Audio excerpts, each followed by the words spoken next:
Welcome in to I Remember My First Time. Oh, Yeah. don't be nasty, Jacob. Not that first time. Damn it. This is a podcast about cinematic awakenings, I like the sound of that. where we talk about movies we love with someone who just popped their cherry to that movie. That sounds pretty sexy. Jacob, are all the movies we do on this podcast going to be good movies? God, I hope not. Do we like shitty movies? We love shitty movies, sometimes even more than good movies. Are we critics? Absolutely not. But do we love movies? Oh, we love the shit out of movies. And this week's masterpiece is the 2022 classic Glass Onion, a Knives Out story. Jacob, this podcast is so dumb, it's brilliant. BJ, no, it's just dumb. I am Disruptor, BJ Leica. Joined as always by me, Jacob Beakus. And Jacob don't dance with pineapple. Dave the Animal Bautista is in this movie, guys. He was incredible. He was incredible. I loved it. So we're just going to refer to it as Glass Onion the rest of this podcast, but we have Glass Onion, a Knives Out story, described by Netflix as world-famous detective Benoit Blanc heads to Greece to peel back the layers of a mystery surrounding a tech billionaire and his eclectic crew of friends. That's pretty good. Yeah, that tells you everything you need to know. Odd ratings for this movie. 7.1 out of 10 on IMDb, 92% on Rotten Tomatoes, and a really good 81% Metacritic score. The critics loved this movie. Yeah, they did. But I mean, who doesn't love a classic whodunit? Yeah, especially with one, Benoit Blanc. And two, Dave the Animal Bautista. So because none of the critics hated it, obviously Ebert wasn't around. I wasn't impressed with many of the critics' reviews. Wait, but I have... Ebert wasn't around because none of the critics hated it? No. No, I know. Just your sentence structure provided a joke, so... So I just got one that I thought kind of summed up this movie really well. Like its predecessor, it's whip-smart, joyful, and more than a little bit mischievous. Yet another manipulation/reinvention of the classic whodunit, made with a cast who's thrilled to be working, produces an experience that's as exuberant for them as it is for the viewers. In short, it's nothing less than perfect crowd-pleasing counter-programming for folks who are craving something that isn't superhero or horror movie related. Have there been a lot of horror movies lately? I don't know. I don't know. It was in the review, but I know there seems to have been a surge here lately, but I don't know. I guess I can get that because this movie came out during the pandemic. And I would imagine with how the pandemic affected people, there was an influx of horror movies. I mean, this movie actually came out in late 2022. So it was 2.5 years post-quarantine lockdown. Or at least 2.5 years past the start of it. And whatever. We're from Texas. The pandemic never existed there. I was in the office like 2 weeks after. I worked from home for like 2 weeks. Yeah. I was back to bartending a month after a month of quarantine, and then everybody was like, wear a mask and you're good. and I'm at work going, no, fuck a mask. If you're coming out to eat, you don't give a shit about the pandemic. Don't make me wear a fucking mask. I remember you calling me pissed one day because they had you sign something that was like, I have not been around anyone with COVID symptoms for the last 72 hours. And you're like, I bartend. I'm around 100 fucking people a day. I have no idea if they had symptoms or not. Yeah, you're not making me fucking sign that shit. That job actually let me change the wording of that document every time I signed it. And I put to my knowledge.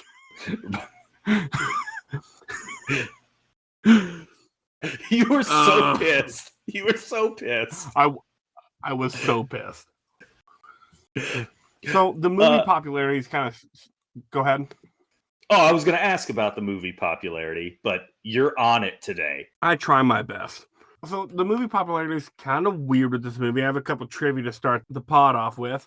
On October 6, 2022, Netflix announced that it has struck a deal with AMC, Regal, and Cinemark to release this film in theaters for 1 week, starting on November 23rd in about 600 theaters in the United States and overseas, making this the first Netflix film to be screened by all 3 theater chains.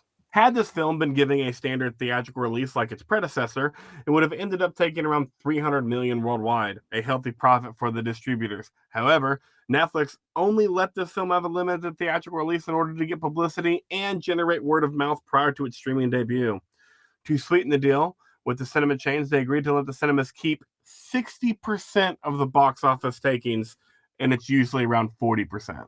And not a movie you have to see in theaters, or even I don't know if a theatrical experience would really benefit this movie. Like if they did something like The Gray Man or Interceptor, that might have a little different feel. This movie's not necessary. Yeah, but it's because the first one was so popular. Yeah. But in the 1 week it was in theaters, it made $15 million. Oh, okay. On what kind of a budget? $40 million. So the cool thing about the budget this week is we kind of got a little bit more insight into how much money Netflix or streaming movies make. Because if it made $15 million in 1 week in theaters and its budget was $40 million, it had to bring in a bunch of money streaming. I don't know how. No one has been able to explain to me how the finances work for streaming. Streaming finances for movies, for me, it's like the NFL cap space. It's not even real, which is why people can't explain it. You just kind of smile and nod your head and go, uh-huh. And in the back of your mind, you're like, it's all fake. Yeah, like whatever. We can sign anybody we want to sign. You want somebody bad enough, you'll make it happen. NFL people just like to say it's different than baseball. At least baseball's legit. Like we don't have a cap space. We just give people an exuberant amount of money.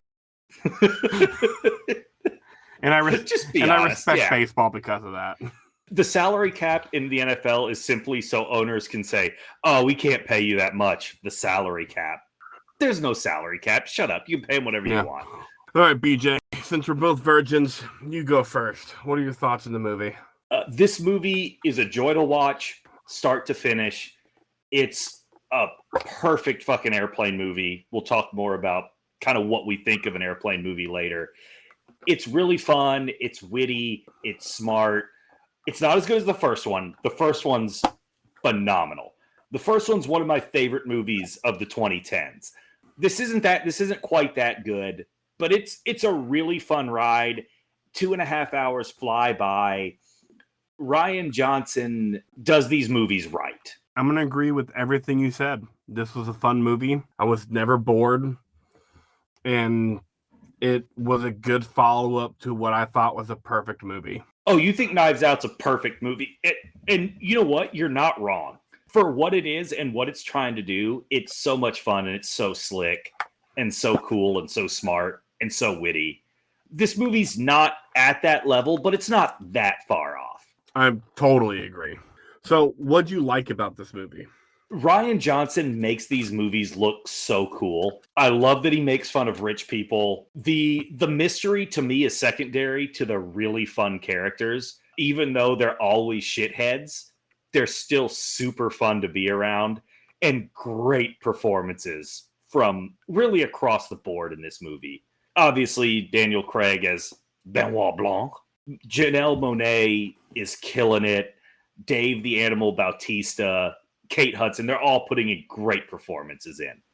Again, I liked everything that's pretty much everything I liked about the movie. I love how Ryan Wilson makes fun of shitty rich people. Like, it's so refreshing. I love it so much. It just makes my heart happy. I don't know, like, I don't know if I can totally agree with you on the characters are better than the mystery, because I think it's all just so good. Like, the mystery in Knives Out was so smart and intricate and so good that it was right in line with how awesome the characters were. And this movie, the mystery and the criminals they're so bad and they're so dumb that it's right in line with how awesome the characters are. Which, the most popular line of this movie is, "No, it's just dumb." And I love that. I love that it was such a one of my favorite parts of the movie, because for so long in the movie, Benoit Blanc it inhibited him from solving the mystery, because he was like, there's no way that people that are perceived to be this smart and this rich and this powerful would be this dumb. No way. And it's 100% what happened. Wardrobes in this movie are incredible as well. So on to what I didn't like about the movie. And this isn't going to be so much about what I didn't like, because there really wasn't anything I didn't like. It's kind of, for me, it was kind of a what makes the first movie better than the second. The best part about the first movie is that the murder happens 5 minutes into the movie. Yeah. And it doesn't really do it here. I thought that was kind of a flaw, or that wasn't as good as as the first movie.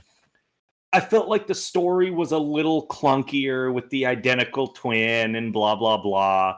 But most importantly, I thought that, and this is no slight to Edward Norton or Janelle Monáe in this movie, they're both really good. But Ana de Armas and Chris Evans, especially Chris Evans in the first Knives Out, were so good.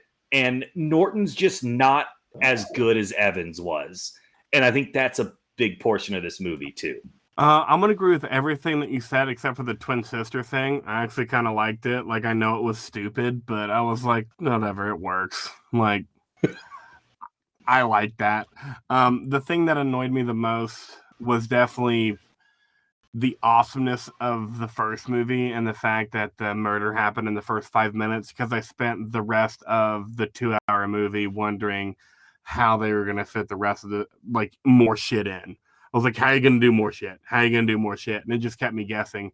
Whereas this one, I didn't get that feeling. And so for me, it wasn't as fun, ironically enough, because I remember the first time I watched Knives Out, up until the last 45 minutes of it, I was like, this fucking shit is stupid. Yeah, you had like 40 minutes left in the movie and you texted me and you were like, this movie blows. And then I was like, oh, that's weird. I really enjoyed it. And then you texted me at the end of the movie like, this movie might be perfect. No. 45 minutes in, I texted you, or 45 minutes left, I was like, this movie fucking blows. And then there was 25 minutes left, and I'm like, huge turnaround. Love this movie. Don't know how the last 25 minutes are going to end. And then it ended, and I was like, this might be a perfect movie. And I think it needs to be said on this podcast, you don't need to watch the first one to watch this one. You can jump right into this one. It's part of my trivia. I'll go ahead and like kind of say it now. Ryan Wilson did not want anything with the first Knives Out connected to this movie, other than Ryan Johnson, Benoit Blanc. Right? Is that what I said? I think you said Ryan Wilson. Whatever. Who cares? The director, Ryan Johnson. The only connection he wanted with the first Knives Out and this one was Benoit Blanc. The only reason he put a Knives Out story is because the studios made him. Different movie. Just you don't need to see the first one. But the first one's perfect, so it's time. Is it a good? Dive. Is it a? No. You're right. We have a question to ask. Is it a good or a bad movie? And I'll answer it first. It's a really good movie. Yeah, don't overthink it. It's a good movie. Is it great? Probably not. But it's really good. Totally agree. Now we're getting deep into the movie. How deep, PJ? I don't know. Benoit Blanc deep. I know. Benoit Blanc deep. And Benoit Blanc gets balls deep before he hits the balls.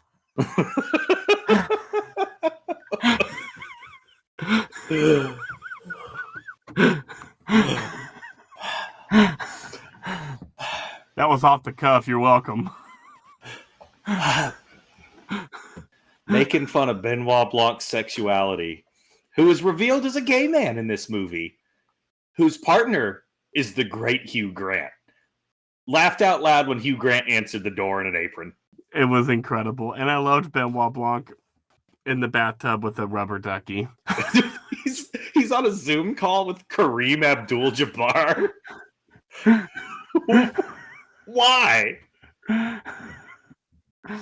Who cares? Awesome. But yes, the Mount Rushmore of scenes. BJ, do you want to start or do you want me to start? I'll go first because my fourth favorite scene, I can't tell you why I love this scene.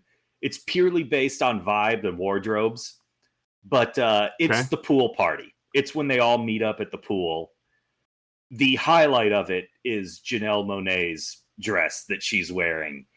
It's fucking stunning, as well as she's stunning. Just great vibes. Everybody's outfits are great.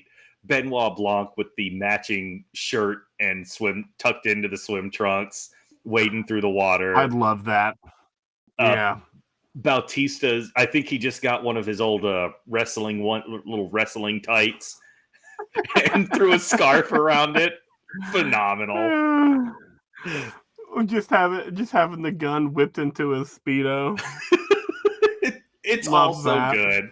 It's all so good. I can't explain why I like it, but this scene kind of encompasses these movies where it's just like, I don't know, man. I just liked it. Get off my back. Who was the politician's name? She's the Catherine Hahn.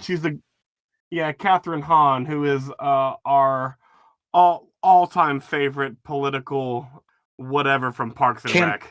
Campaign manager? I say with a question mark? Campaign manager. Yes. All-time favorite campaign manager over Ben Wyatt. Your life is gross. Mine is amazing.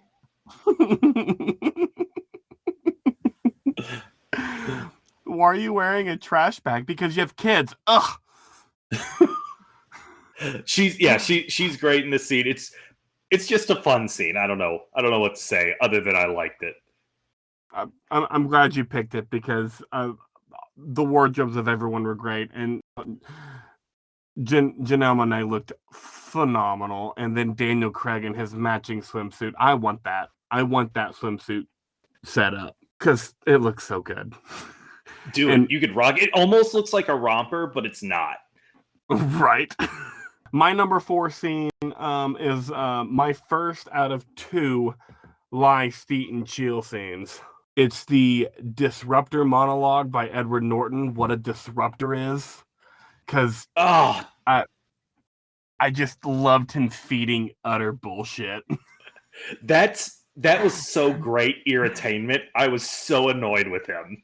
As he's annoyed. It was so fucking stupid. Disruptor, shut up. And then my favorite quote out of the whole movie by Benoit Blanc is after Edward Norton says this dumbass disruptor monologue. He goes, "It's a dangerous thing to think speaking without thought is speaking the truth." I want that tattoo. Me too. And then I end my number 4 scene. So we go, and these scenes are back to back. I don't jump around this time with lying and cheating and stealing. The dinner scene. You only cheated a little bit. Yeah, you knew what I was getting at because you knew I needed the dinner scene in here. Yeah, because I love whoever solves my murder wins, and of course Benoit Blanc, who is totally me in this situation, is like, what do they win? You don't win anything. Well, then why did you say you win? Like, I was thinking like maybe an iPad or something, and then he just ruins the fucking game. Just let me just lay this down for you. And Edward Norton got so upset. His character was so mad. He was so mad. But yeah, it's like when I play golf with my buddy. I'm like, $1 a hole. Am I losing anything? Am I winning anything? No, it's $1 a hole. But I've got to fucking play for something, man. Right? Got to scratch that itch. I need something. And of course, some rich douche just thinks he can invite his friends over and have a game and there not be any prize.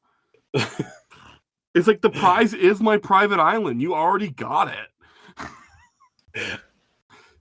Yeah, my third favorite scene, I labeled it as Benoit Blanc ruins Edward Norton's plans. And he did, and it was fantastic.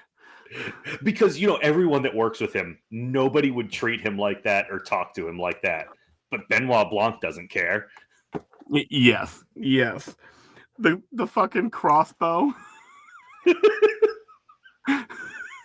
The flake blood squirting out as he's like, all right, fine. Here's your stupid iPad. My third favorite scene, I have titled the snooping scene. This is after we find out that Janome is a twin, and it's so good. You get all of the convos and how they happen for real. Dave Bautista really isn't like mad at Whiskey for fucking Edward Norton because he's trying to get more views on his TikTok, and you really get all of the working parts of this movie. Serena Williams just shows up in a private virtual workout. That's my girl. Like, of course she makes my Mount Rushmore. I kept looking at her. I'm like, she's got to be a part of this, right? Like, she's gonna turn into a real Serena Williams. And then she does it. I was like, yeah. I love that Benoit Blanc's like, I think you should just take up drinking because you're killing it. I love when people do that with bad habits. Just like, I know you didn't drink before this, but whatever drinking does to you, it's good. You should keep doing it. What did she say? If she ever meets Jared Leto, she's gonna kick his kombucha brewing ass. Yeah. And then I love the term shitballs. And I end the scene with after the hot sauce finally falls into her eye and she screams shitballs. But this scene was just great to start tying everything together so you can see how shitty everybody was, and it was just a good scene. Yeah, good choice. That was on my honorable mention. But that's the thing is you got that the entire time in that first movie, in the first Knives Out movie. And this, you kind of had to wait for it. My second favorite scene is the final scene, the burning of the Mona Lisa. Okay. Great scene. Explosions, Janelle Monáe going off, knocking down all the absurd glass statues that were in that house. How just dumb Edward Norton is, and him getting his comeuppance was so cathartic. It felt so good. Yes, and I loved how he thought that he was still on top of everything. Like, you didn't end nothing for me. And she was like, bitch, I just burned the Mona Lisa because your dumbass didn't have it protected right. Like, I've fucking ruined you. And I don't know, it was go ahead. Probably 2/3 of the way through the movie, I was like, something's going to happen with the Mona Lisa, and that's going to be his, I want to be in the same sentence as the Mona Lisa historically. I was like, I know something's going to happen. I just don't know what. And here's a tip. If you meet, if you think you want to be friends with someone and they say they want to be mentioned historically with the Mona Lisa, just don't be their fucking friend. Yeah, they're horrible human beings. Regarding the demise of the Mona Lisa, Rian Johnson references a quote from John Cleese about a bit in A Fish Called Wanda where a character kills some dogs. Khaleesi was asked how he gets away with that without the entire audience turning on him, and his answer was that it depends largely on the casting of the dogs. And that's kind of how I felt about the Mona Lisa. It needed to feel like a sacred cow, and Da Vinci's famed painting fit the bill exactly. Helen destroys the Mona Lisa in a glorious space to both make an undeniable point about the dangers of clear and stick it to the rich asshole Miles Braun. During the months leading up to the movie's release, it became a common tactic to protect fossil fuels by vandalizing famous paintings. Non-permanently, the Lavore, unlike Miles, is smart enough to keep a panel of glass over their paintings at all times. The Mona Lisa itself was the target of such a stunt earlier that year. Huh. All right. Your second favorite scene? My second favorite scene is probably your first favorite scene. So sorry to take it from you because you just took my first part of my first favorite scene. But I call it so woke nowadays because it's the intro to everybody, and someone says something so woke nowadays. I love Batista, the I love boobs, and his mom scene.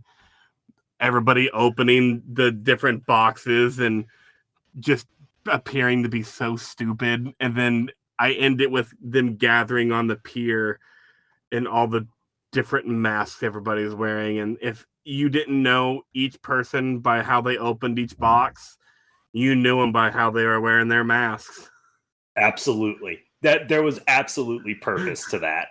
And really the only real pandemic-y part of this movie was right there, but you could definitely feel that was intentional. The mask they were wearing, how they were wearing all of it was intentional. Yes. I have actually the mask trivia. Oh, here we go. How the disruptors wear their mask when they are meeting on the docks also helps establish their character. Lionel wears his professional grade N95 mask the entire time, maintains a minimum 6-foot distance, and tries to avoid social contact, showing he is a serious scientist, as well as being reasonably considerate of his own and other safety. Claire's mask covers her mouth but regularly falls off of her nose, showing that she's only interested in appearing socially and morally conscious. Birdie wears a mesh mask that looks and probably functions more like a veil than a face mask and immediately tries to initiate a hug, regardless of others' protests, showing that she is much more concerned about how she looks more than protecting herself or anyone else. Meanwhile, Peg, her capable assistant, is wearing a functional face mask and keeps it on the entire time the group is on the dock. Duke doesn't wear a mask at all, and neither does his girlfriend Whiskey, implying that neither of them believe the virus is a real threat or are under the impression machismo will defeat it. Miles doesn't wear a mask, but has an employee spray something in their throats of all the guests that supposedly protects them from the virus. Later revelations show he's more interested in flashy stuff that looks cool rather than anything that has been actually tested and proven to work or be safe to use. There you go. It was intentional. My another favorite part about this scene is I'm sitting here watching it and I'm just like, is that Ethan Hawke? Wait, is that Ethan Hawke? Fuck me, that's Ethan Hawke. Why? I don't know. He was nearby in Budapest shooting Moon Knight and came to Greece for a day to shoot a scene. All right. Whatever. Yeah, and the brilliance of Rian Johnson in these movies is this opening scene, and you've never met any of these characters before. There's like 6 of them. You tell the story and get to know everything you need to know about all of these characters in 8 minutes. You don't even meet Miles Braun, Edward Norton, and you know his character before you even meet him. It's brilliant. It's brilliant. Yep. To just get that over with so damn quick is what he does best in these Knives Out movies, I think. Agreed. And that's why it's my favorite scene. My favorite scene is my other lie, Steet and Chill. Thank you, Eddie Guerrero. Viva la It's raza. Viva la Rasta. It's the last one. Burning of the Mona Lisa, the explosion of everything. But I started at the reveal because I had to. Because was it Kate Hudson that said you're a Taurus? Probably. That would be, yes. I had to put that in there because I know how much you hate that shit. And her just being like, reality, and the quote of the movie, Benoit Blanc, is just dumb. So dumb. Everything is just, it's so great leading up to the explosion, because the burning of the Mona Lisa wouldn't have had the effect that it had if Edward Norton didn't just burn up that napkin, and every one of the friends went, I didn't see the napkin. Because then 5 minutes later, after everything's been fucked, everyone's like, no, pretty sure I saw that napkin. I'm surprised we've gone this long in the podcast and haven't mentioned the phrase suckling from the golden teat. Man. It's because we don't have a golden teat to suckle on IRMFT. I want one. I will change all my political beliefs, and I will sell out everything for the golden teat to suckle off of. I will vote for Trump. It's really easy to be a good person without that golden teat in your mouth. I no longer become a good person suckling on that thing. And I'm okay with it. Because who cares?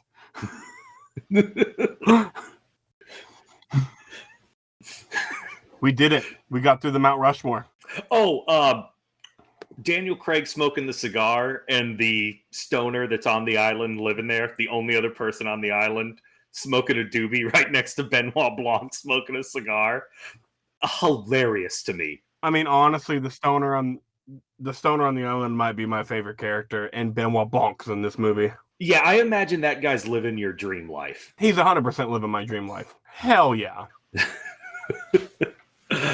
So, for the overarching discussion this week, this doesn't have to be too long, but I think this and the first one are great examples of, we've talked about it before, we call them airplane movies. So they're perfect movies to watch on an airplane. And, I guess we can talk about what constitutes a perfect airplane movie. And For me, I'll start with kind of what it's more what it doesn't have than what it has. So there's essentially no sex or nudity in this. Yeah, there's that little clip of whiskey and Edward Norton, but you're not embarrassed watching that on an airplane. It can't be so funny that you're laughing out loud, looking like a goober, and you can't It can't cry. be so funny what? That you're laughing out loud and you look like an idiot on the plane because you're trying to hold in your laughter not to bother everybody else. Okay. I tried to watch a season of Curb Your Enthusiasm on a plane, and I was laughing out loud and everybody was looking at me, so I had to stop. And you can't cry on a plane either. I mean, you can, but you don't want to. And you're definitely not crying in this movie. No. I think the only thing you missed about a good airplane movie is it can't be too violent. Yeah. And this movie has essentially no violence. Yeah, very little. But yeah, I mean, the timings has to be it too. This in the first movie might take the airplane movie just a little too long, but I don't think that's necessarily a problem because, honestly, I don't put on a movie on an airplane unless I'm on a 3-hour flight. Yeah, and this movie's 2 hours and 20 minutes. So yeah, it's just about the right length for a 3-hour flight because that time flies by. Yeah, under 3 hours. Like there's 15 minutes of getting high enough altitude, and it's whatever. Yeah, what I mean. It's actually a good thing for it to be long because you're trying to kill that time on a plane. Yeah, it's time, BJ. Character breakdown. You want to start with your guy, Daniel Craig? Mr. I'll let you say his name. Benoit Blanc. Benoit Blanc. That accent's as stupid as ever, and I fucking love it. For me, this is the only character Daniel Craig has done better than Benoit Blanc as James Bond. Benoit Blanc is so good. And if Daniel Craig hadn't been the perfect James Bond, this would be his best character, and it wouldn't even be close. Like it's James Bond closely followed by Benoit Blanc, and then Logan Lucky way down here. Joe Bang. I'm gonna have to watch that movie again. It's great. It's a heist movie. It's wonderful. They're all wonderful. Yeah. They're heist movies. Yeah. I love how smart Benoit Blanc is in this movie and how smart he thinks everyone is.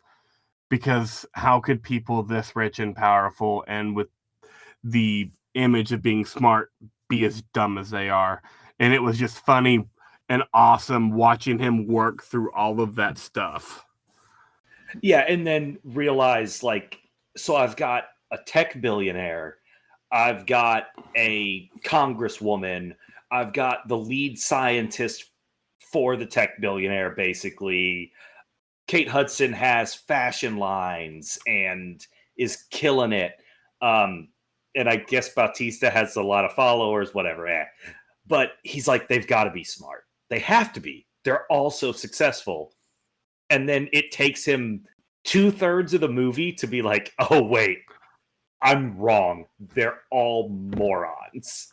All fucking morons. Every one of them.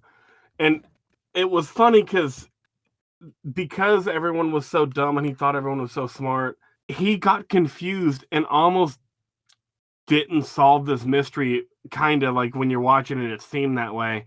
Whereas in the first movie, even though he didn't know what was going on in that mystery, he was never truly lost.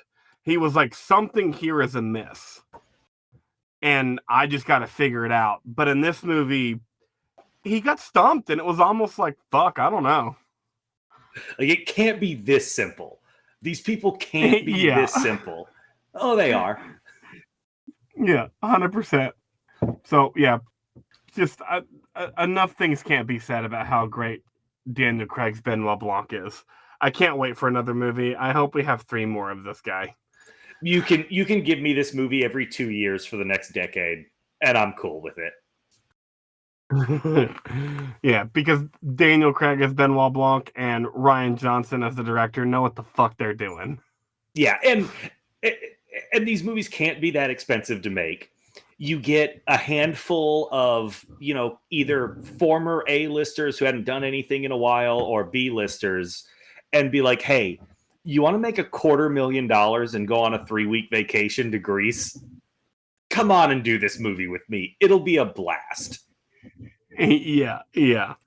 Let's have a good time. And everyone's like, fuck yeah.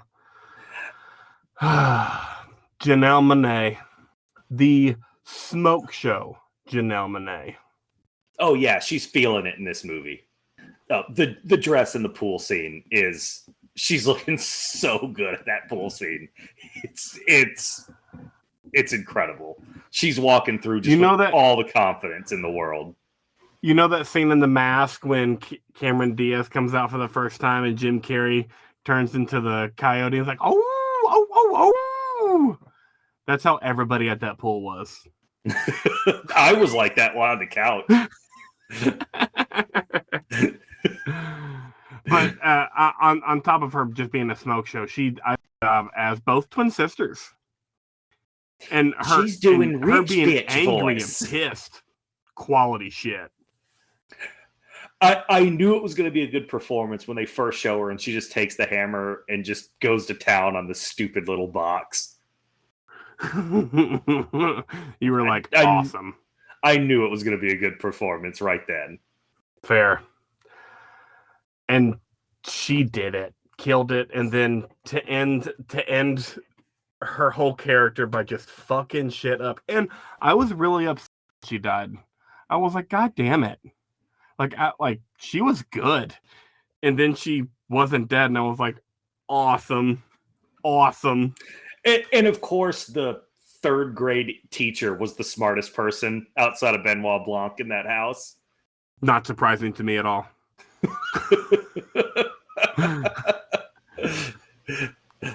Speaking of Edward Norton, can I tell you something funny? I used to be such a big Edward Norton fan, all the way up to the movie where he played two twin brothers from Arkansas. I like that movie, but he reached a certain age where he looks exactly like my shitty stepdad. So your hate for him in this movie is extra? Yeah, because he just looks like my shitty fucking stepdad, and I'm just like, fuck Miles Braun.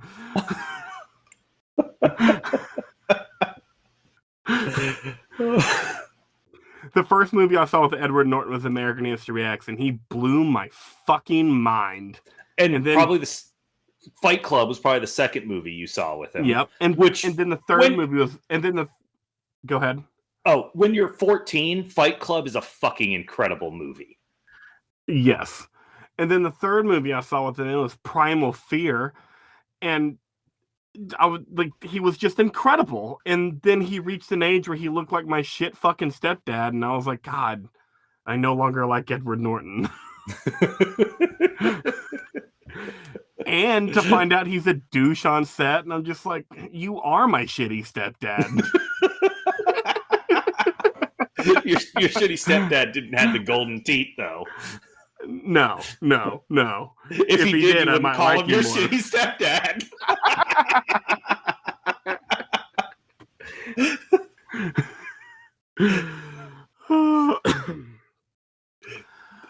But onto his character, Miles Braun.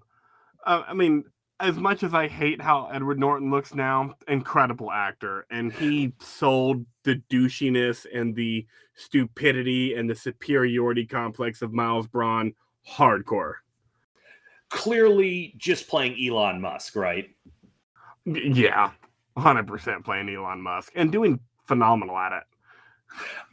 The one thing I did catch was him saying it was McCartney's guitar. I was like, I'm pretty sure McCartney played a left-handed guitar. I'm almost positive. Whatever. When you're rich, you can say whatever you want. Yeah, because you just surround yourself with yes men, and no one ever questions you. Yeah, and that's why the scene with him and Blanc, when Blanc ruins the game, is so disappointing, because no one would ever do that to him. No, even if they knew the mystery, nobody would. They would spend the whole weekend working it out. Yeah, like a bunch of fucking losers sucking on a golden teat. Again, if anyone's offering the golden teat, we will suckle from it. Yeah, big time. Raytheon, come sponsor this podcast.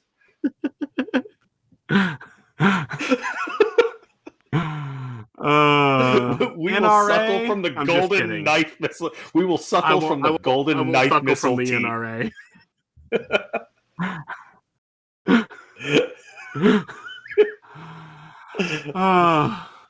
Okay, Kate Hudson. Perfect.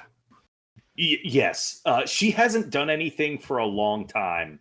And I always thought that she was a contender of mine to kind of have a awesome HBO type show to resurrect her career. Kind of like Woody Harrelson did with True Detective. And I've just been waiting for that. And this movie obviously wasn't it, because she's just kind of a side character. But it just shows me all the more like she's good enough to do it. And she's my favorite non-main character in this movie. That's fair. You kind of cut out, and I just want to make sure our listeners can hear you. Were you referring to Woody Harrelson and True Detective? Yes. Did I say Woody? I think I said Woody Allen. Yeah, no, I don't. I know that I didn't hear you. I just heard you say wood, and I know you're not whacking your wood right now. So I was like, Woody Harrelson. Woody Allen and True Detective. But the what happened? I don't know. What just happened?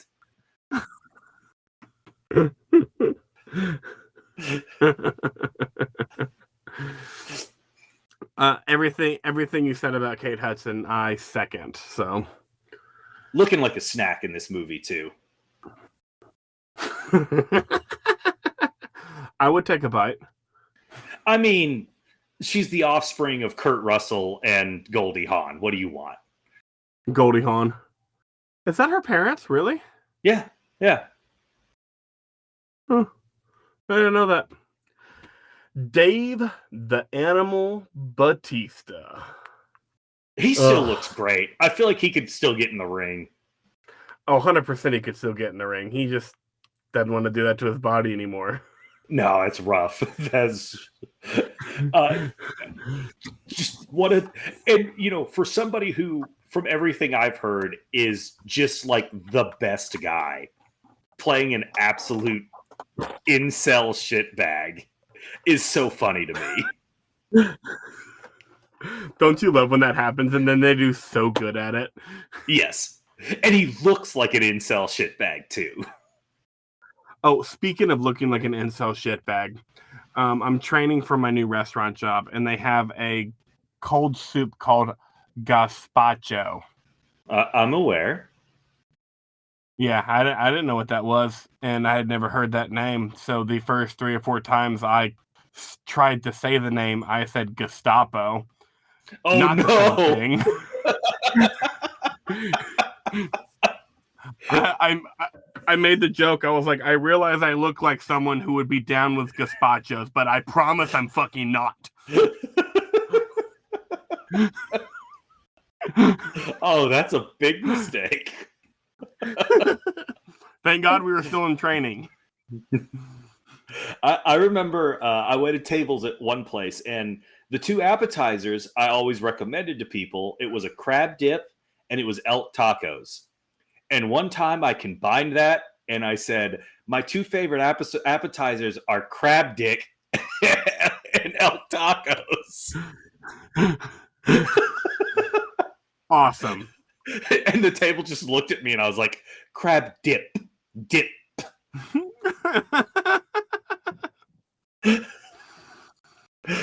Catherine Hahn. It's Han, right? Yeah, Catherine Hahn. I love the fact that the leftist politician is also just a horrible person.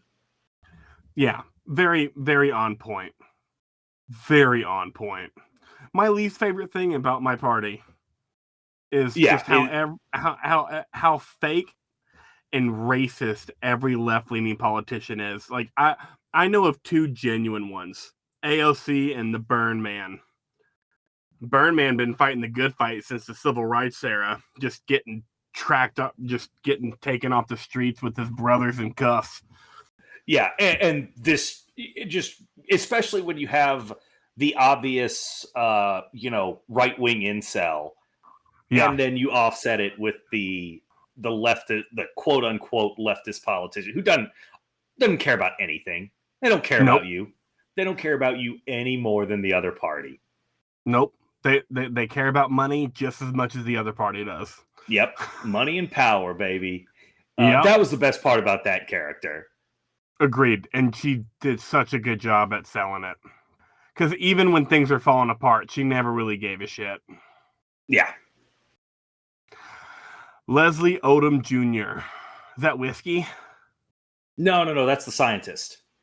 Shows That's you how much I know these people. Yeah. Agreed. I kind of felt like this was the weakest character of the bunch, but I kind of felt like it was meant to be portrayed that way. I get that feeling too, and I think they did that character disservice doing that. I do too, because I think he's better than the performance in this movie was. I do too. It's so hard with this many characters. Right, especially when Blanc, Norton, and Janelle Monáe are getting all of their time in. Yes. So, you had to make someone a weak character, and I get it because, I mean, you're a scientist. How interested are people by you? Not very. Yeah, I mean, and you work... Yeah, so as a geologist, I tell 10 people I'm a geologist. One person is like, that's so fucking cool. And the other 9 are like, rocks? Okay, whatever. Yep. That's what I'm saying. But yeah, there's not much else to say about him. They had to make someone the weakest character, and they went with the scientist, which makes sense. We already mentioned the stoner on the island. He's great. And shout out to Whiskey, one of the most beautiful women I've ever seen on television. Also coming out looking like a snack, huh? Yeah. Everyone in this movie looks great. Yes, agreed. It's one of the things that came from the first movie that went to the second, and I hope they do it in the third. Yeah, because like you had BJ, Don Johnson. There is a third film coming for sure. Excellent. I'm down. You know, I'm gonna watch it. Maybe I won't go. Probably won't go to the theater, but I'll watch it. These movies are too much fun not to. I don't think they'll even release it in theaters on the third one because Netflix has the rights to the third film, which is how I start my trivia. When Netflix bought the rights for the film, a third movie also began development, again with Rian Johnson and Daniel Craig returning. I did see some article about like Netflix $300 million mistake in purchasing this movie or something like that because they didn't release it in theaters. Wrong. Not a mistake. I'm sure that they'll change. I'm sure Rian Johnson will change this. And also, I almost just said Ryan Wilson, so I probably did say Ryan Wilson earlier. But I'm pretty sure Rian Johnson will change this for the third movie because now it's been in 2 movies and it's on trivia. But just like the first movie, the actor with the second billing ends up being the murderer, and the person with the and billing ends up being the murder victim. All right. So I see Rian Johnson not making that the same for the third movie just to throw people off. Oh, so the first one was and Christopher Plummer? I think so. Yeah, for sure it was. Okay. Yeah, because Christopher Plummer's in that movie for 5 minutes. Yeah, so it had to be and Christopher Plummer. In an interview with the Atlantic, director Rian Johnson expressed his frustration over having to add a Knives Out mystery to the film's title for marketing purposes, as he wanted every film to be self-contained except for Daniel Craig's appearance. Honestly, I'm pissed off that we have a Knives Out mystery in the title. You know, I just want it to be called Glass Onion. He then adds, I get it, and I want everyone who liked the first movie to know that this is the next in the series. But also, the whole appeal to me is it's a new novel off the shelf every time. However, the subtitle is only used in the film's marketing. In the film itself, the title cards say simply Glass Onion. Yeah, like the Agatha Christie books or whatever aren't. They're just their own separate books, and you know what you're getting into. Yep. While Knives Out and Glass Onion feature money as a motive for murder and wealthy elites being knocked down a few pegs, Rian Johnson doesn't find that alone to be all that interesting. Quote, to me, the interesting thing about this is the notion of the power structure within groups of people and what people will do to protect that structure and what it takes to break that structure. To me, that is so much more interesting than the notion of something as simple as eat the rich. Yeah, but making fun of the rich is still fun. 100% it is. Rian Johnson points out that he's playing fair with viewers during the scene that ends with Duke's murder. You can clearly see Miles take Duke's gun, you can see him swap drinks, and you can see the phone on the table in front of him disappear from one shot to the next. He leans into the tropes of the genre's tropes, adding, quote, if you're going to murder mystery, having these beats you recognize as murder mystery beats. I love those. Yeah, no, he's really good at this. I don't know how many times I've said it this podcast, but he's so good at that stuff. The idea of the puzzle boxes was integral to the film's opening, as Rian Johnson believes, quote, one thing with a whodunit that can be kind of deadly is the introductions. You have to introduce everybody at the beginning. You have to get a sense of who they are and kind of set the stage for the mystery. Knives Out did this via opening interviews, but here Johnson enjoyed seeing each character in their home environment first. Oh, also shout out to Bautista's mother in this movie, because she was chewing up the scenery in that scene. She was so great. I love her smacking the shit out of him. Oh, your mother, shut up. I really wanted her to throw a flip-flop at him. The puzzle box is a practical creation courtesy of the film's prop master, Chris Peck. Hinges, puppeteering rods, and such were digitally painted out, but the box and puzzles are real. That's good work, man. That was good work from him. Right?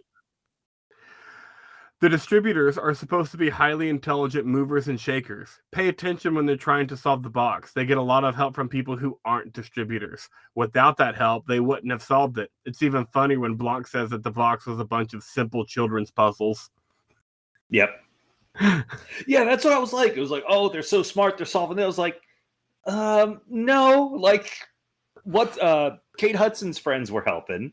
Bautista's mom was helping. I think Catherine Hahn's husband might have said something, but I was like, it's just now clicking with me, but I definitely thought that at the beginning.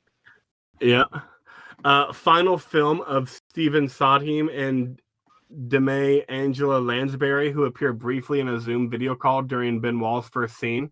Ryan Johnson is a fan of Sondheim's film The Last of Sheila from 1973, another whodunit about a multimillionaire who invites his friends to a party to play parlor games.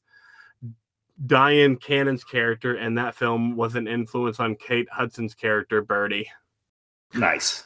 One of the books on Blanc's bathroom floor is Cain's Jawbone, a murder mystery first published in 1930. All the pages are printed out of order. It's only been solved 3 times. I'm not going to try to solve it. Hell no. 1930 has been solved 3 times. You can go fuck yourself.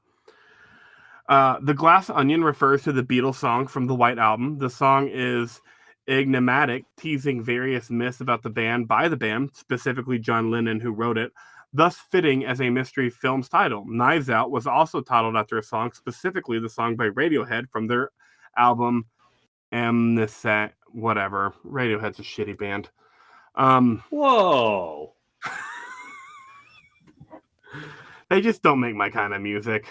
Whatever. Yeah. It's okay.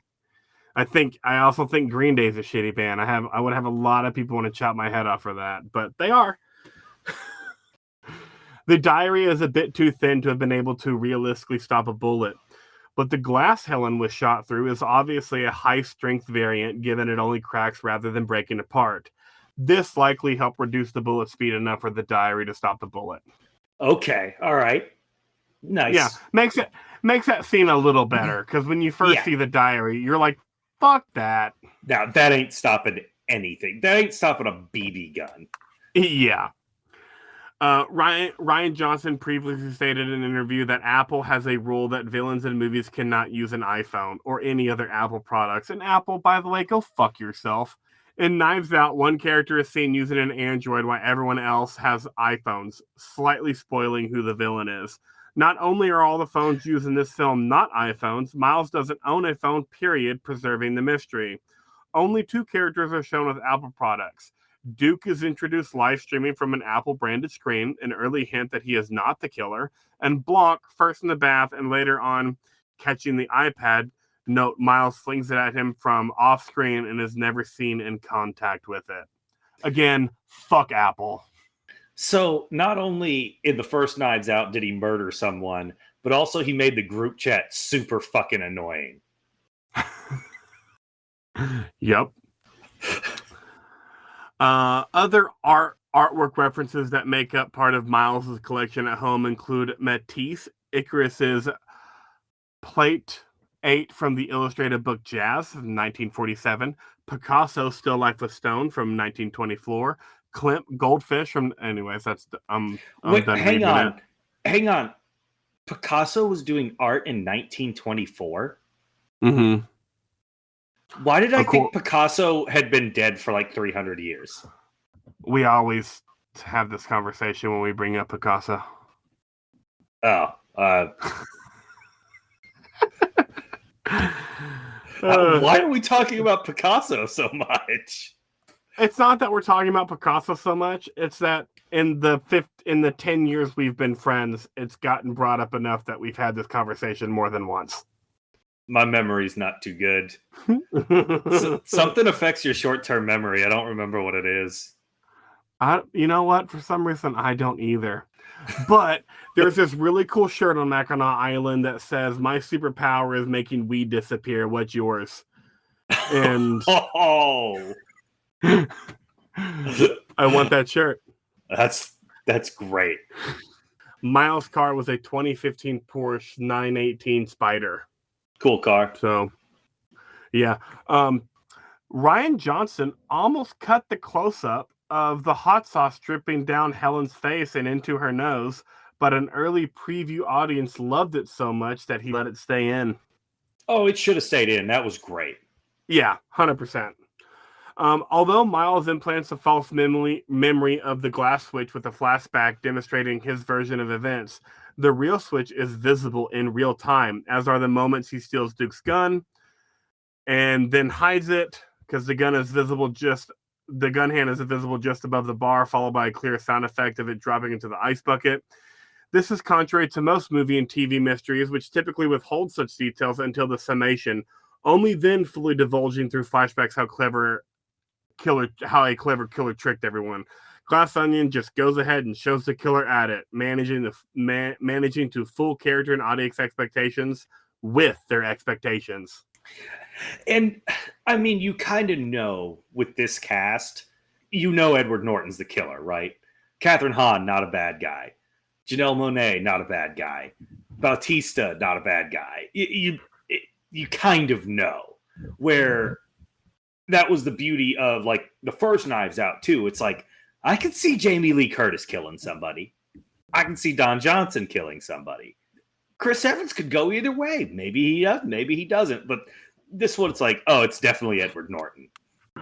Yep. My next segment after general movie trivia is character trivia. I always love when literature refers to ancient literature because it's fun.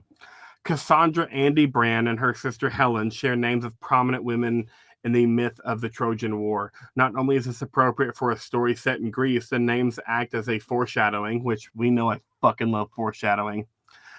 Cassandra, a Trojan princess, was given the gift of prophecy by the god Apollo, yet was also cursed by him so that she would never be believed, and thus her attempt to warn her countrymen against the Trojan horse is ignored. Likewise, Andy's co-ownership of Alpha Industries and her concerns about Clear are dismissed. Helen of Troy was said to have set off the Trojan War either by deserting her husband, King Menelaus of Sparta, for the Trojan prince Paris, or by being kidnapped by him, ultimately causing the fall of Troy. However, relevant to the film's plot, the seeds of war were already planted long before then. Upon Menelaus winning her hand in marriage, all of her other suitors agreed to provide him with military aid should she be stolen. Paris lit the match that was already there, setting off his own destruction. Helen's namesake takes a more active role in bringing down the financial empire of Miles Braun. Also note the family's name, Brand, as in Firebrand. That's incredible trivia, Jacob. Thank you. That's so fucking good. While solving the riddles of the box, a party guest, classical musician Yo-Yo Ma, in a cameo role, identifies the wooden box's melody and explains the concept of a fugue, in which a musical theme is repeated to form an intricate new melody. Later in the film, much of the story is once again repeated to form a more intricate, revealing version of the events.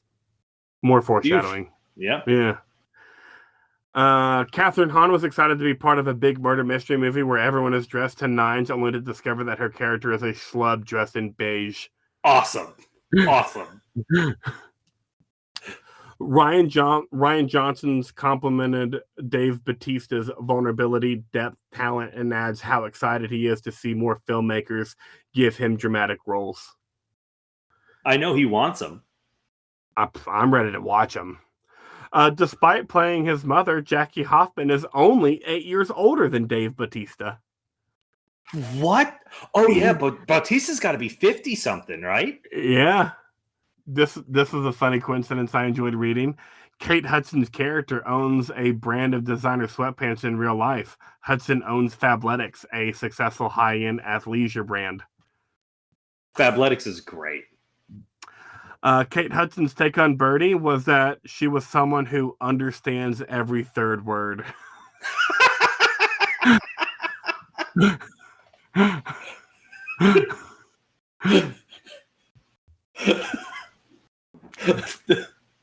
I knew you'd like that. Yeah. While Helen is ransacking the room, she dumps out a bag, and there is clearly a sheet of LSD with a few squares missing. Chronologically, after that search, Birdie has exaggerated reactions as if she were on something and changed into her trippy hippie dress, which seems to be color shifting, something someone on LSD may enjoy. She even screams out, "What is reality?" That is a cool dress, though. But right? Tripping on acid. Why do you need to trip on acid there? Like you're in literal paradise. That's not the time to trip on acid. Every time is a time to trip on acid, Brandon. That's your next shirt idea. Every time is a time to trip on acid. Yes. Ryan Johnson really did have Janelle Monáe sit and smile like the Mona Lisa for the final shot. Or was she smiling? Ba-boom. Here's my Edward Norton trivia. One of the paintings in Miles Brun's living room is of Edward Norton's head on Brad Pitt's body from Fight Club. I noticed that, and it made me laugh. And you could see it a lot. Yes, it was in a lot of scenes. In the scene where Miles is playing pool, there is a sign behind him with the word pool. He is positioned blocking the L, so the remaining letters spell poo in neon lights next to his head. Keep it in line with Helen's description of his group as shitheads, implying he is the head shithead. Shithead's a great insult. Love shithead. During the puzzle box scene, my uncle had a dog named Shithead, and every time he yelled at it, the dog would piss. So he'd be at a party, and the dog would be sitting in somebody's lap, and he'd yell "shithead." The dog would piss in their laps. Awesome. Awesome. During the puzzle box scene, Duke's mother recognizes nearly every riddle and casually reveals their answers. She even figures out how to open the box itself before anyone else. This foreshadows both how Miles' supposed genius is mostly nonsense that is easy to see through, and hints at the difficulties Blanc and Helen have at solving Andy's murder. They're looking for a highly complicated motive and opportunity planned by a brilliant mind, but the true answer is obvious and would probably easily be guessed by someone outside of Miles' inner circle. In the same scene, the chess puzzle that the distributors have to solve is a Fool's Mate, the fastest possible ending to a match, and so named because it's practically impossible to win this way unless the losing player is ignorant or inattentive enough to set themselves up for it. Miles dresses as he wants to be perceived. In the flashback, his outfit and haircut are identical to Frank T.J. Mackey in Magnolia, a wealthy, misogynistic, alpha male style life coach and pickup artist played by Tom Cruise. Later, as a tech magnate, he's wearing a black turtleneck imitative of Steve Jobs, positioning himself as a visionary. Like Mackey, he's hiding his true nature behind a flashy facade. And like Jobs, he's better at making ruthless business moves, leveraging clever people to help expand his brand, and marketing his company rather than actually designing new technology. Yep. Nailed it, Ryan Johnson. Actually, check this out. At least for the first part. The flashback to the gang of friends meeting Miles for the first time shows him dressed like Tom Cruise's character in Magnolia, which I just said. This was Edward Norton's choice, and he didn't tell Ryan Johnson beforehand.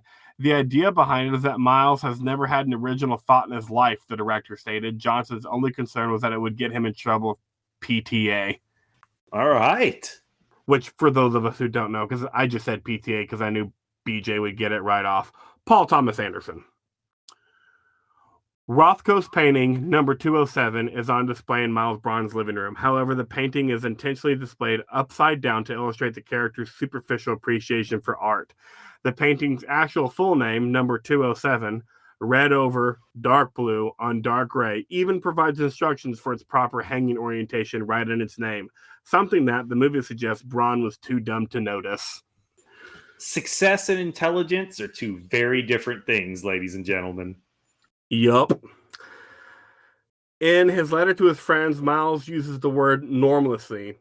This is a word that has entered common language, except it was first used by Warren G. Harding in the 1920s and was a malapropism of normality. Harding himself was known for his linguistic errors and was often described as having only been elected because he looked presidential.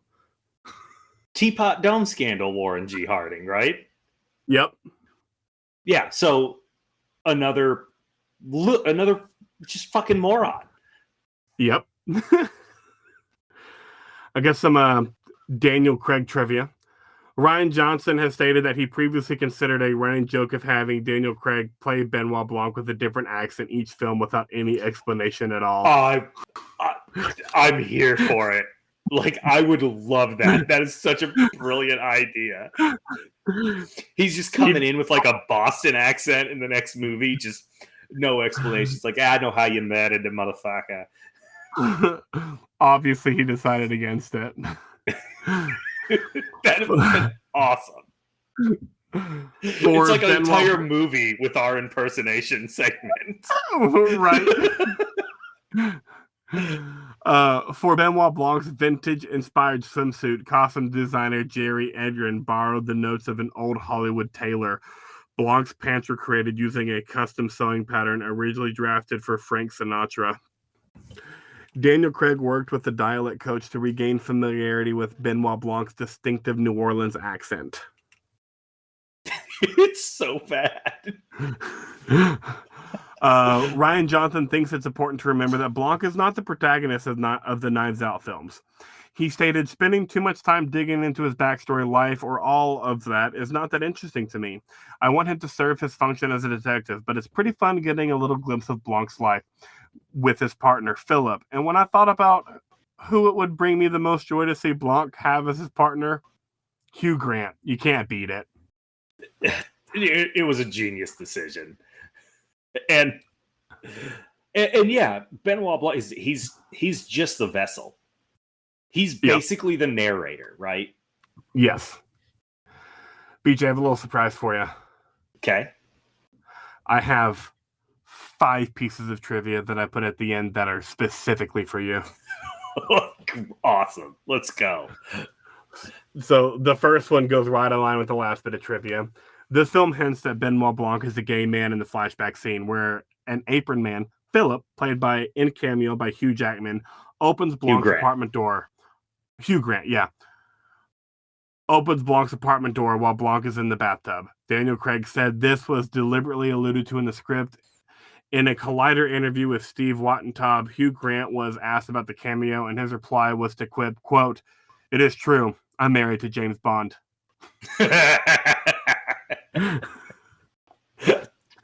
Excellent response. Perfect response, Hugh Grant.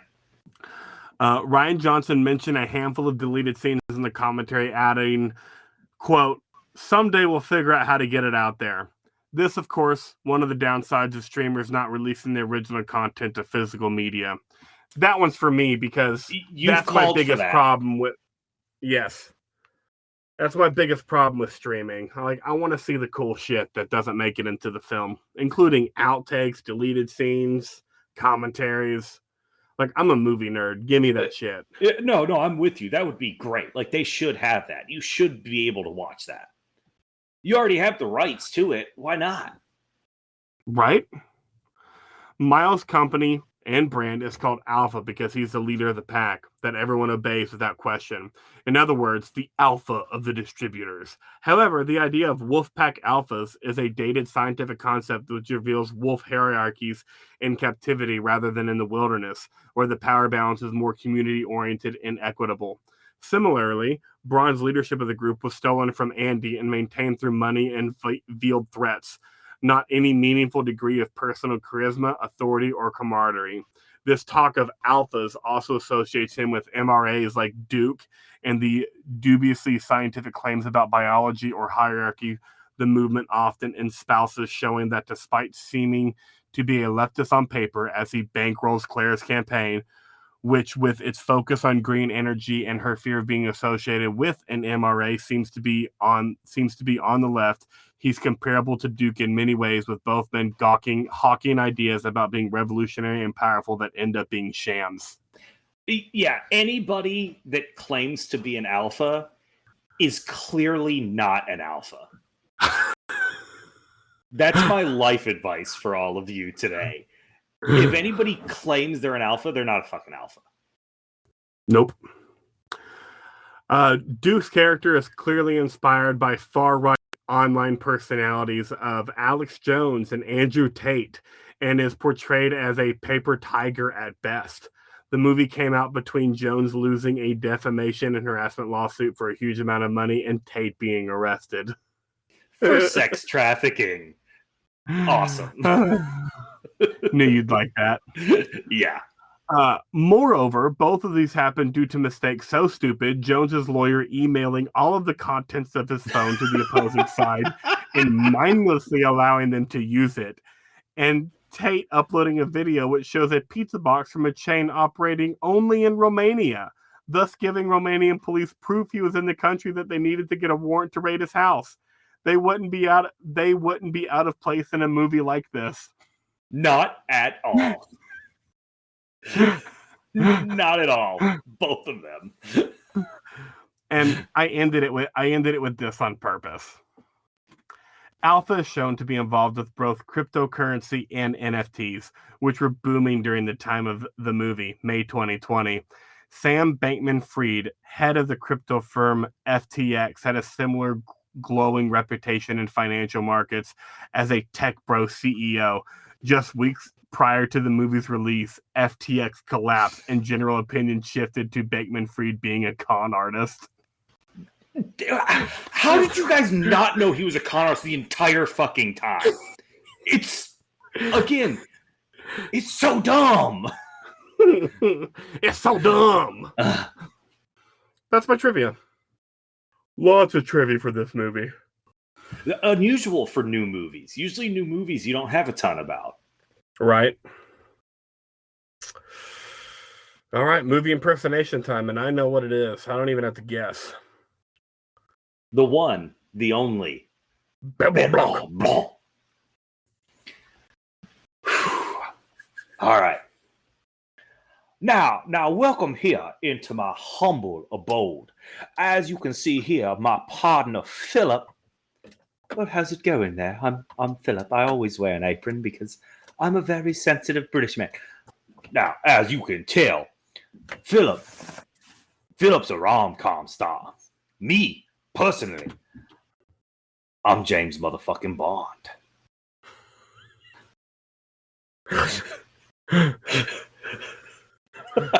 I don't know. It worked. All of it worked. It's okay. Now, listen to me here, son. Now, what you want to do? Now, what you want to do, son, is you want to. I don't know what I'm trying to do. Foghorn Leghorn. Yes, that was Foghorn Leghorn. I just couldn't think of more things to say, so you win that segment this time. Yes. Okay. Final thoughts on the movie in general. This movie accomplishes everything it needs to accomplish. It's fun. It's entertaining. It looks great. The outfits are great. The people look great. This might be higher if it wasn't for the first one, but I think this is a straight up 8.0. It's really good, but it's not great. And that's what an 8.0 is. I 100% agree with everything you said, including the rating. I feel the exact same way, 8.0. Identical scores of an 8.0. You can't hate this movie, right? No. So, we were talking about it earlier. We rated this movie an 8, and I feel like both of us enjoyed it at like a 10. Yeah, it's probably a 7.0 that I enjoyed at like a 9 or a 9.5. Yeah.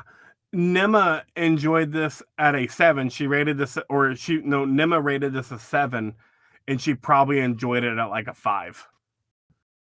Really? Yeah, she was not super impressed with it.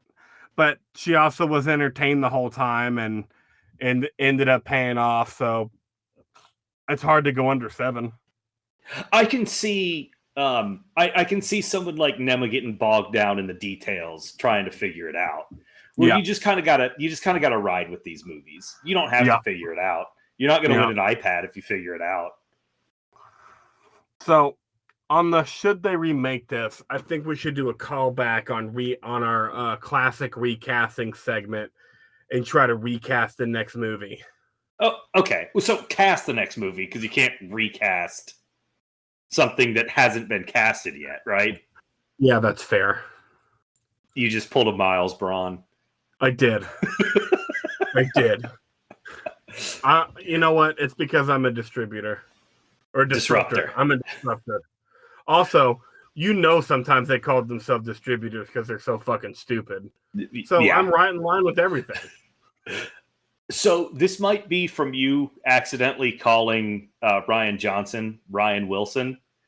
Okay. But I'm going to cast Rainn Wilson in one of these movies. Oh. Rainn Wilson would kill it in one of these movies. I think he's funny enough. I think he can play serious. I think he plays aloof so well. I think he would kill it in one of these movies. Right in line with Rainn Wilson, let's put John C. Reilly in this next movie.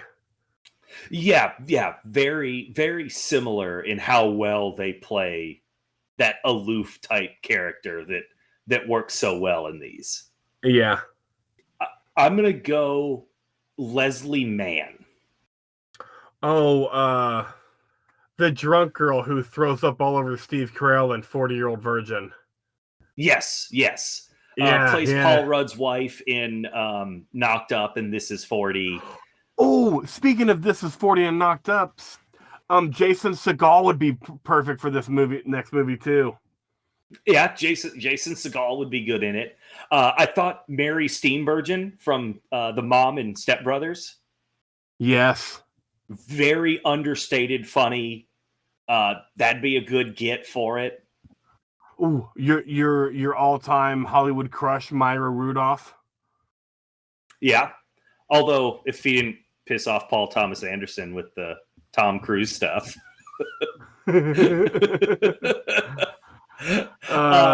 Somebody who has a relationship with Daniel Craig, Channing Tatum. Oh, Channing Tatum would be good as like the Chris Evans kind of type. Yeah, good looking, charming, could get away with stuff because he's so charming and good looking. Mm-hmm. I don't think we should add any more. I hope Rian Johnson listens to this podcast because we just gave him the next cast. At least a couple of them, right? Oh no, the whole cast. We gave him the whole cast. Perfect. Yeah, you're fucking welcome, sir.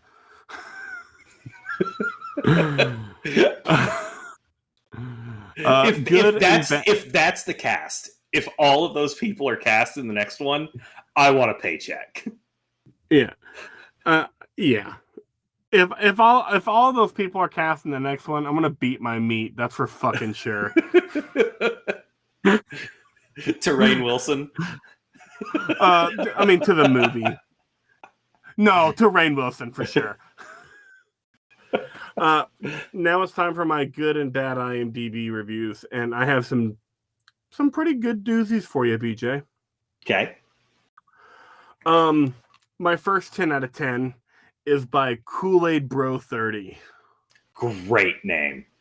Right. And let me tell you, BJ, Kool-Aid Bro 30 is welcome on the pod anytime. Titled, Screw It. I'll just give it a 10 just because. Hell yeah. I really like it. I feel that. Part of me wanted to just say screw it. I had a great time. It's a 10. Yeah. This movie had Ben Shapiro like Kebler A. No, sorry. This movie had Ben Shapiro like Kebler, a squeaking away in anger, which brought me much happiness. The movie is clearly making fun of all sorts, like the Kardashian Hilton socialites, Elon Musk, and so on. If you worship any of these sorts, you're gonna hate this, and this also brings me happiness. Is this Kool-Aid Man 30? Yeah. Or Kool-Aid Bro? Yeah. He can be the third. He can be the third host at this point. Fuck yeah. You should do better than these sorts. I laughed and was uncomfortable through a lot of it, and I'm sure that's what it was trying to do because, let's face it, these people are not real. They're a bunch of scammers that don't really know who they are themselves. Ed Norton had me cracking up the entire time. Kate Hudson, who I'm not usually crazy about, was perfect in this role, as was Batista as the influencer. I can say this about everyone in this, but the standout is Daniel Craig and my fellow KC-born Janelle Monáe. I'm serious. She does not get blown away in this, and she's hanging with some of the best. Ethan Hawke and Hugh Grant even have cameos. When I watched this, I laughed and thought probably 7 or 8 out of 10, but in the aftermath and seeing how it affected so many, I had to say 10. His thought was basically exactly what ours is, except he just said, screw it, I'll give it a 10. Yep.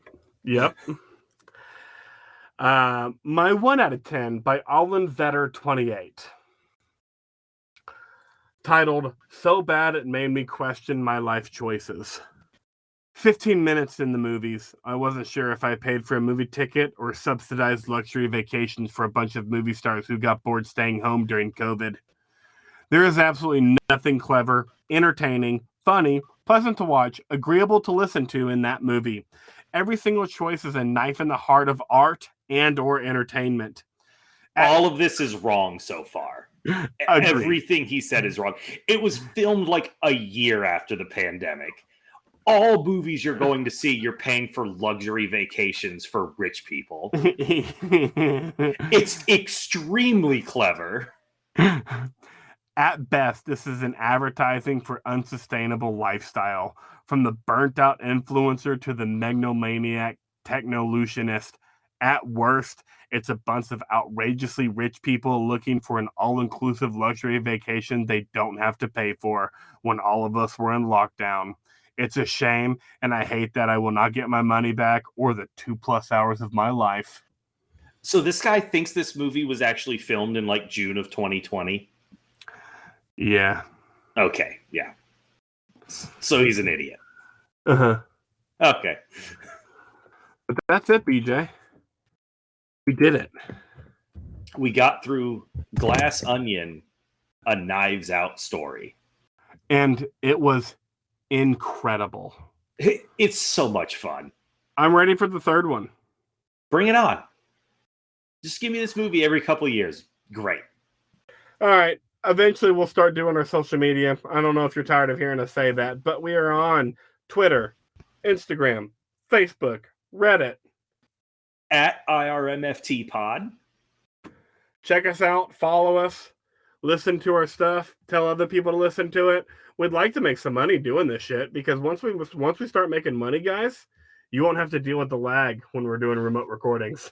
Once we start suckling from that golden teat, it's over. It's fucking over. But until then, we'll see you next week. Bye.